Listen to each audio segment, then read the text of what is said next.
Friends, దేవుని ప్రేమ ఇదిగో అనే ధ్యానాలకు మీకు స్వాగతం. ఈ దినాన మత్తయి సువార్త 25వ అధ్యాయం నుండి దానిలో ఒక భాగం, చివరి భాగంపై ధ్యానించుకుందాం. రేపటి దినాన జనవరి 26వ తారీఖున 2 భాగాలపై ధ్యానం చేసుకుందాం. మత్తయి సువార్త 26, ఆదికాండం 27. దయచేసి రేపటికి ఆ 2 అధ్యాయాలు చదువుకోండి. ఇక్కడ మనం గమనించాల్సింది ఏంటంటే, ఈ ధ్యానాల్లో 2 విషయాలు గమనించాలి. ఒకటేంటంటే ఇంటర్ప్రిటేషను. కార్సన్ గారి ఇంటర్ప్రిటేషను నాకు చాలా వరకు నచ్చింది.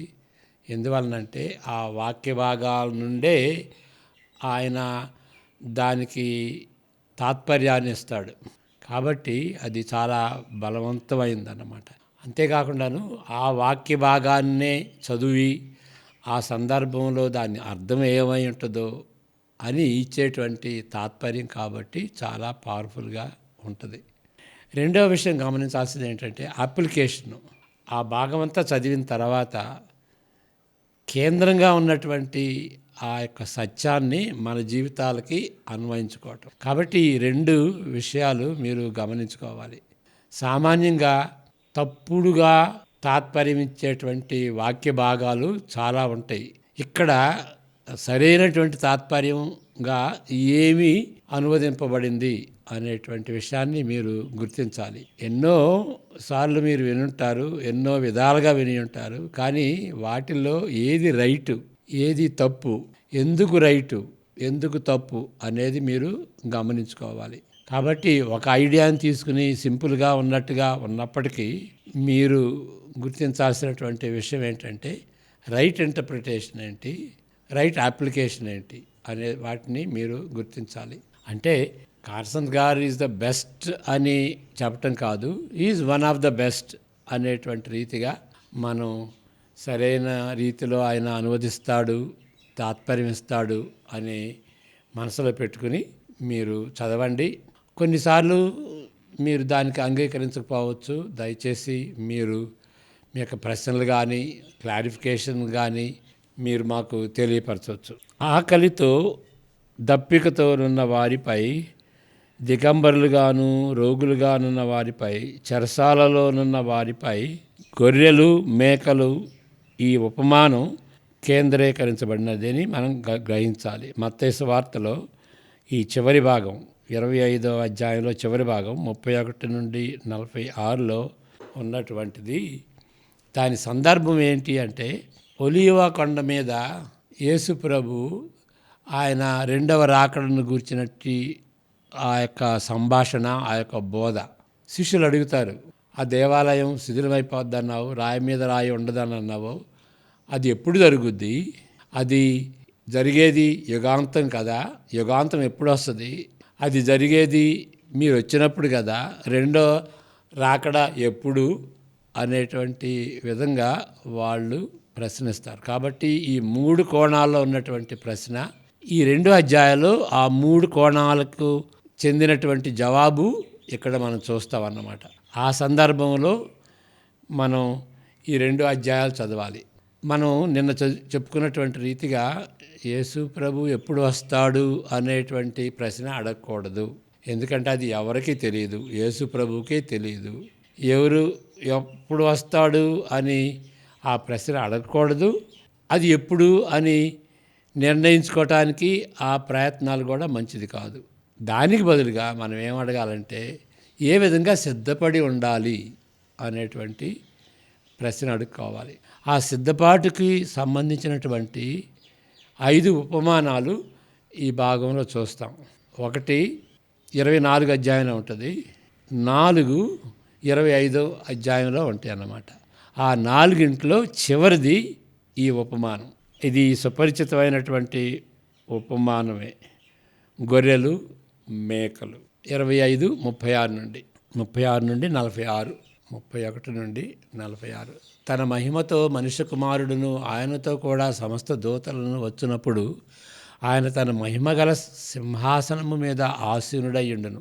అప్పుడు సమస్త జనములు ఆయన ఎదుట పోగు చేయబడుదురు. గొల్లవాడు మేకల్లో నుండి గొర్రెలను వేరుపరచునట్లు ఆయన వారిని వేరుపరచి తన కుడివైపున గొర్రెలను ఎడమవైపున మేకలను నిలవబెట్టును. అప్పుడు రాజు తన కుడివైపున ఉన్న వారిని చూచి, నా తండ్రి చేత ఆశీర్వదింపబడిన వారలారా రండి, లోకము పుట్టినది మొదలుకొని మీ కొరకు సిద్ధపరచబడిన రాజ్యమును స్వతంత్రించుకొనుడి.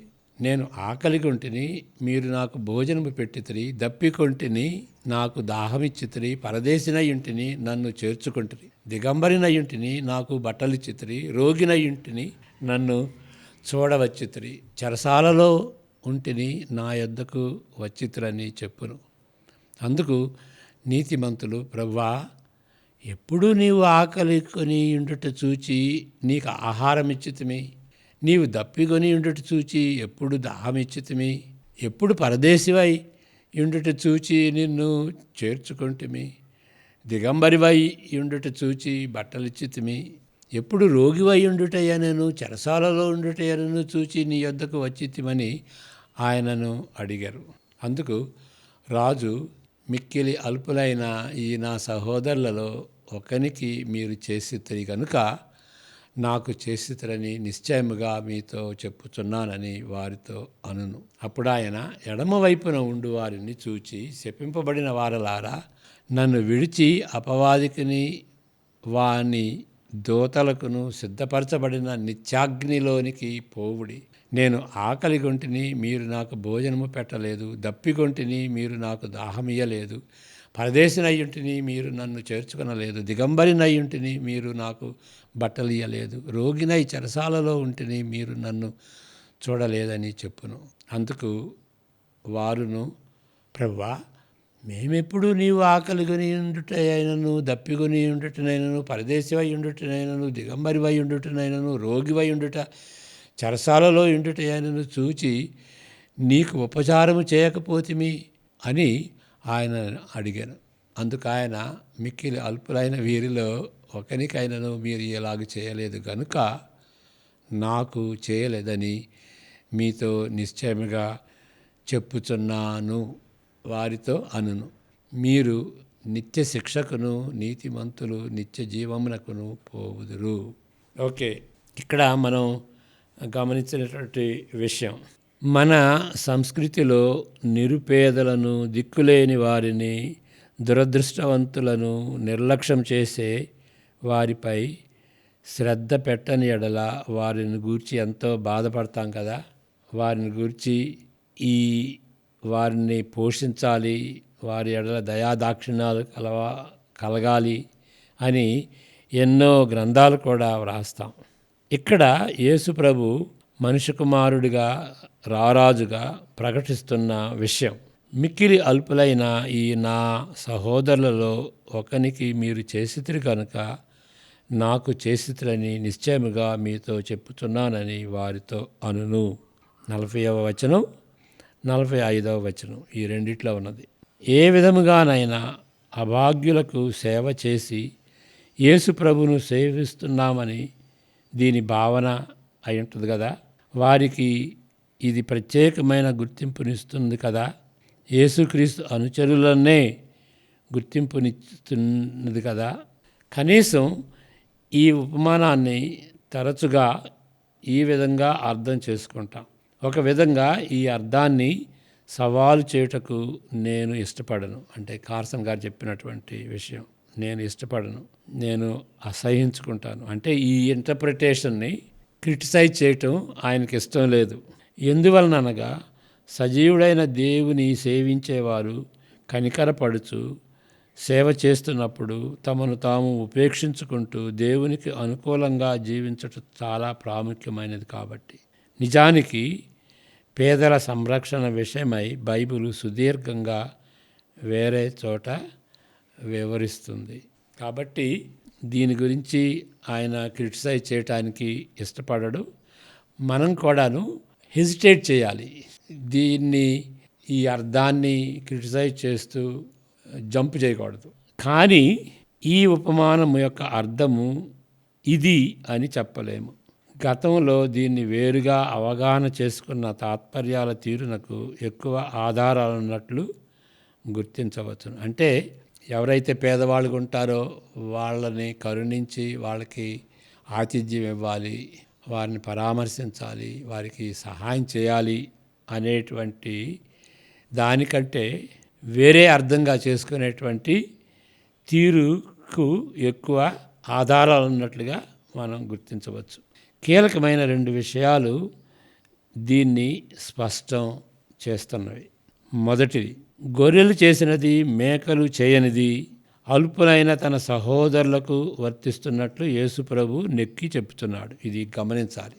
అల్పులైన తన సహోదరులకు వర్తిస్తున్నట్లు. వాళ్ళెవరు? యేసుప్రభు సోదరులు. పాత నిబంధనలో సహోదరులు అంటే తోటి యూదులు. క్రొత్త నిబంధనలో యేసుక్రీస్తు సహోదరులు అని తన శిష్యుల్ని, తన అనుచరుల్ని ఆ విధంగా ఎంచాడు. కాబట్టి అల్పులైన తన సహోదరులు అంటే క్రైస్తవులు, క్రీస్తుని అనుసరించేటువంటి వారు అని ఆయన నొక్కి చెప్పాడు. ఈ మాటలు బాధపడుతున్న యేసుక్రీస్తు అనుచరులకే కానీ బాధపడుతున్న ప్రతి వ్యక్తికి, జనరల్గా అందరికీ అనువదించేది కాదు. అది వర్తించవని నిర్ధారించుటకు అనేక రుజువులు ఉంటున్నవి. ఇది అందరికీ సంబంధించింది కాదు, కానీ యేసుక్రీస్తు అనుచరులకు సంబంధించింది అనేది ఇక్కడ రుజువుగా అనేక విషయాలు ఉంటున్నాయి. అందరి ఎడల సామాన్యంగా చూపించవలసిన దయాదాతృత్వంపై కేంద్రీకరిస్తున్న ఉపమానము కాదు ఇది. వేరే చోట ఇది ప్రాముఖ్యమైనది. అప్పటికి వేరే చోట ఇది అందరికీ సహాయం చేయండి. ఫర్ ఎగ్జాంపుల్ గలతీ 6లో ఉంటుంది, do good to all people అని చెప్పి especially to those of faith అని ఉంటుంది. అందరికీ మేలు చేయండి, అందరికీ మంచి చేయండి, ప్రత్యేకంగా విశ్వాసులకి అని ఉంటుంది. అట్లుగాక ఆకలి దప్పులతోనూ రోగముతోనూ దిగంబరులుగాను చెరసాలనున్న యేసు ప్రభు అనుచరుల ఎడల ఎవరు దయ చూపించి ఉన్నారో వారిపై ఈ ఉపమానము కేంద్రీకరిస్తున్నట్లు గుర్తించాలి. అర్థమవుతుందా? యేసు ప్రభు అనుచరుల ఎడల దయ చూపించటం, దానికి సంబంధించినటువంటి ఉపమానం. రెండవ విషయం మనం గుర్తించాల్సింది ఏంటంటే, మిక్కిలి అల్పులైన ఈ నా సహోదరులలో ఒకనికి చూపిన వైఖరిని బట్టి ఆయన తీర్పు ఎడల గొర్రెలు మేకలు ఆశ్చర్యపడ్డారు. మేమెప్పుడు చేసామండి, మేమెప్పుడు చేయలేదండి అని ఆశ్చర్యపడ్డారు. సామాన్యంగా అందరి ఎడల చూపించే కనికరాన్ని బట్టి వారు ఆశ్చర్యపడవలసిన అవసరం ఏముంది? దయ చూపించిన వారితో లేక దయ చూపని వారితో, దయ చూపించేది గొర్రెలు, దయ చూపనిది మేకలు. ఈ ఉపమానంలో దయ చూపించిన వారితో కలిసినట్లు యేసు ప్రభు గుర్తించబడుట ఇచ్చట కీలకమైన విషయం. వాళ్ళతో ఐడెంటిఫై చేసుకున్నాడు. ఈ వైఖరి బోధ, ఇలాంటి రిలీజన్, ఈ వైఖరి బోధ ఎల్లప్పుడూ బైబిల్లో తటస్థపడుతూనే ఉంటుంది. ఉదాహరణకు సౌలు అంటే పౌలుగా పౌలుగా అనిపించుకొనబడినటువంటి సౌలు, మారినట్లు అని చెప్పలేదు. ఇంట్లో ఆయన్ని సౌలు అని పిలుస్తారు, పౌలు అని బయట ప్రపంచంలో పిలువబడతాడు. అంతేగాని సౌలు పౌలుగా మారినట్టుగా బైబిల్లో లేదు. ఉదాహరణకు సౌలు క్రైస్తవులను హింసిస్తున్నప్పుడు క్రీస్తుని హింసిస్తున్నాడు అని అపోస్తల కార్యాలు 9:4లో మనం చూస్తాం. యేసు ప్రభు నిజమైన అనుచరులు వీలు చేసుకొని ఇతర అనుచరులకు వారు ఎంత బలహీనులైనా, అణగదొక్కిన బడిన వారైనా, వెలివేయబడిన వారైనా సరే వారికి సహాయం చేస్తారు. అంటే క్రీస్తు అనుచరులు ఇతర అనుచరులకి సహాయం చేస్తారు. ఈ అనుచరులు బలహీనంగా ఉండొచ్చు, త్రొక్కబడిన వారుగా ఉండొచ్చు, వెలివేయబడిన వారుగా ఉండొచ్చు. వారికి సహాయం చేస్తే యేసు ప్రభుకి సహాయం చేసినట్లే. అలాంటి వైఖరి, అలాంటి భావము ఇతరులలో కనిపించదు. అంటే అణగదొక్కబడినటువంటి, బలహీనులైనటువంటి, వెలివేయబడినటువంటి క్రైస్తవులకి ఎవరు సహాయం చేస్తారు? కుష్ఠరోగులకి ఎవరు సహాయం చేస్తారు? అంటరానటువంటి వారికి ఎవరు సహాయం చేస్తారు? దళితులకి ఎవరు సహాయం చేస్తారు? హోమ్లెస్ పీపుల్కి ఎవరు సహాయం చేస్తారు? అలాంటి భారం క్రైస్తవేతరులకు ఉండదు. గొర్రెలను మేకలను వేరుపరిచేది ఈ సత్యం, ఈ విషయం. 32, 33 వచనాలు మరలా చదువుకుందాం. 32, 33 వచనాలు. మత్తయి సువార్త 25. అప్పుడు సమస్త జనములు ఆయన ఎదుట పోగు చేయబడుదురు. గొల్లవాడు మేకలలో నుండి గొర్రెలను వేరుపరచునట్లు ఆయన వారిని వేరుపరచి తన కుడివైపున గొర్రెలను, ఎడమ వైపున మేకలను నిలువబెట్టును. అప్పుడు రాజు తన కుడివైపున ఉన్న వారిని చూచి, నా తండ్రి చేత ఆశీర్వదింపబడిన వారలారా రండి, లోకము పుట్టినది మొదలుకొని మీ కొరకు సిద్ధపరచబడిన రాజ్యమును స్వతంత్రించుకొనుడి, నేను ఆకలి గొంటిని, and so on so forth. 33. కాబట్టి ఈ ఎడం ప్రక్కన ఉన్నటువంటి వాళ్ళకి, కుడి ప్రక్కన ఉన్నటువంటి వాళ్ళకి తేడా ఏంటి? యేసు ప్రభు పేరట బలహీనులకి, అణగదొక్కబడినటువంటి క్రైస్తవులకి సహాయం చేయబడకపోవటం. చేసినటువంటి వారు కుడి ప్రక్కన ఉంటారు, వాళ్ళు గొర్రెలు. చేయనటువంటి వారు మేకలు, వాళ్ళు ఎడం ప్రక్కన ఉంటారు. నిత్యత్వంలో వాళ్ళు వేరుపరచబడతారు. కాబట్టి ఇది చాలా తీవ్రమైనటువంటి విశేషం.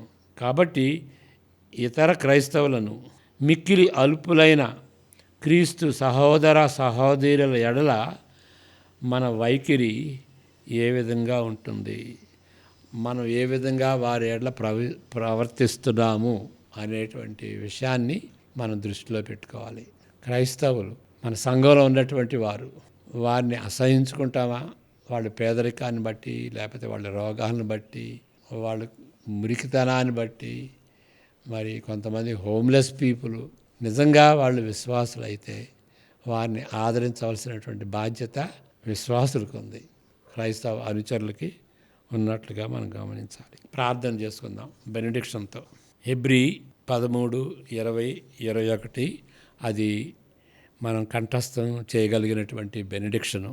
గొర్రెల గొప్ప కాపరి అయిన యేసు అను మన ప్రభువును, నిత్యమైన నిబంధన సంబంధముగు రక్తమును బట్టి మృతులలో నుండి లేపిన సమాధానకర్తయగు దేవుడు యేసుక్రీస్తు ద్వారా తన దృష్టికి అనుకూలమైన దానిని మనలో జరిగించుచు ప్రతి మంచి విషయంలోనూ తన చిత్త ప్రకారం చేయుటకు మిమ్మును సిద్ధపరచునుగాక.